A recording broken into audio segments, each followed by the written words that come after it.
से, सभी पिताओं से, सभी माताओं से यही कहूंगा कि अपने बच्चे को ज्यादा से ज्यादा हाथ जाएंगे सिर पे ना चढ़ाएं। स्टैंड लगा सिर पे चढ़ाने का मतलब ये होता है लाड प्यारे आप बहुत करें, लेकिन मर्यादा में खूब आप उनको अच्छे से अच्छे वस्त्र पहनाइए, अच्छे से अच्छा भोजन कराइए, लेकिन सोबत ऐसी रखिए जिससे आपका नाम ऊंचा रहे, कहीं समाज में आपका अपमान ना हो, चार लोगों में आपकी अहमियत रहे। क्योंकि कैमरा लगाए थे, कैमरा लगा दे स्टैंड। जब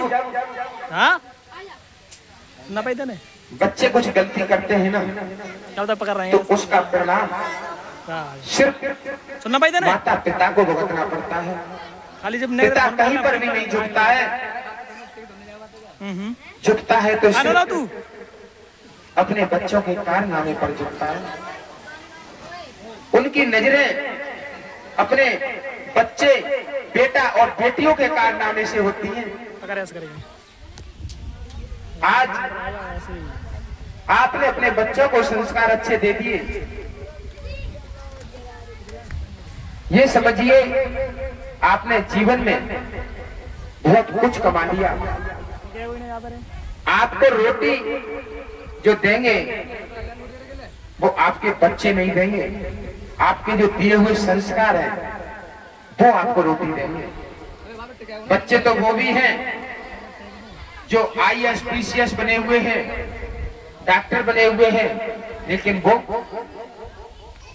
अपनी पत्नियों को रहकर साथ में लेकर के जहां भी उनका जॉब कर रहे हैं या अपना बिजनेस कर रहे हैं वहां रख रहे हैं। मैंने कई ऐसे माता पिता देखे हैं जिनके बच्चे अच्छी पोस्ट पर हैं, लेकिन वो अपने हाथों से रोटी करके खा रहे हैं। बहुत धन कमाया है उन्होंने, क्या कमी है उनके यहाँ, लेकिन बच्चों के सब कुछ होते हुए हम पेड़ लगाते हैं। किसके लिए लगाते हैं? कि हमें कल को इस पेड़ से छां मिलेगी, कल को हम इस पेड़ के नीचे बैठेंगे। लेकिन वही पेड़ अगर बेकार निकल जाए, क्योंकि दोहा भी आता है एक, बड़ा हुआ तो क्या हुआ, जैसे पेड़ खजूर और पत्ती से छाया न मिले और फल लागे अति दूर। भाई बड़ा हो गए तुम, IAS बन गए, PCS बन गए, डॉक्टर बन गए, और माता पिता यदि तुम्हारे घर में दुखी हैं, अपने हाथ से रोटी करके खा रहे हैं, तो क्या फायदा है तुम्हारा बड़े होने का, क्या फायदा है तुम्हारा डॉक्टर बनने का, क्या तुम्हारा रहर धर्म।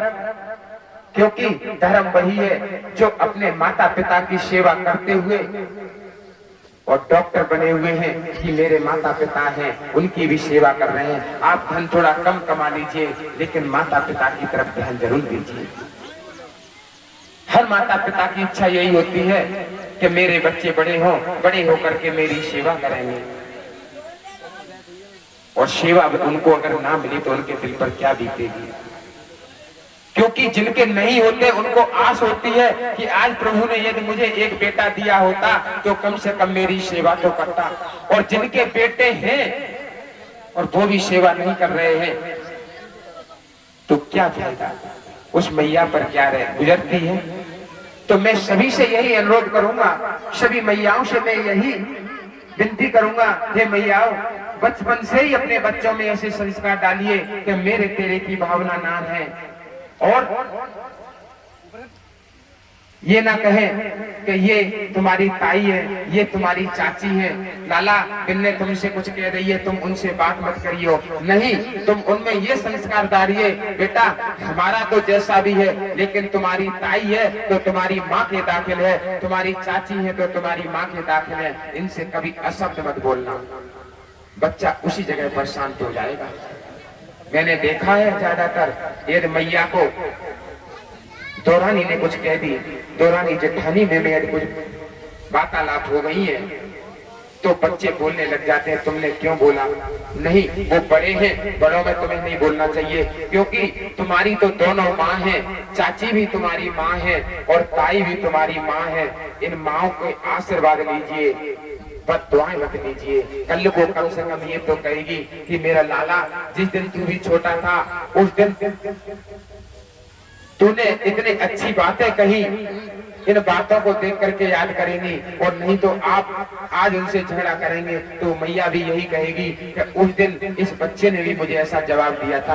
क्योंकि ये जो बोली है ना, बोली एक अनमोल है, और जो कोई बोले जानी हृदय तराजू तौल के तब मुख बारानी। इन बात कोई ऐसी मुखारबिंद से निकल जाती है, कहते हैं ना, उस दिन आपने बात कही मेरे दिल में लग गई, मेरे दिल में समा गई, ऐसी लगी कि जैसे गोली सी लग गई। तो बात को सोच समझ करके बोलिए।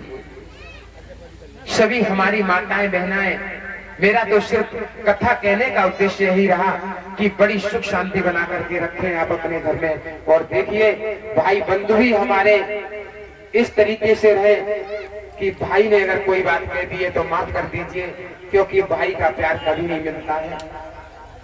हमारे जो भाई बंधु होते हैं ना, छोटी छोटी बातों पर झगड़ा कर देते हैं। जिनका भाई इस संसार से चला गया है उनसे पूछिए उन पर क्या गुजरती है। भाई भाई होता है। हमारे भी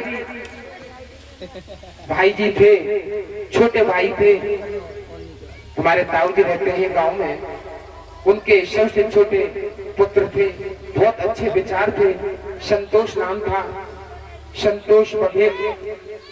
बहुत अच्छे विचार रहे हमारे भैया के, इतने अच्छे विचार थे कि गांव में रहा करते थे।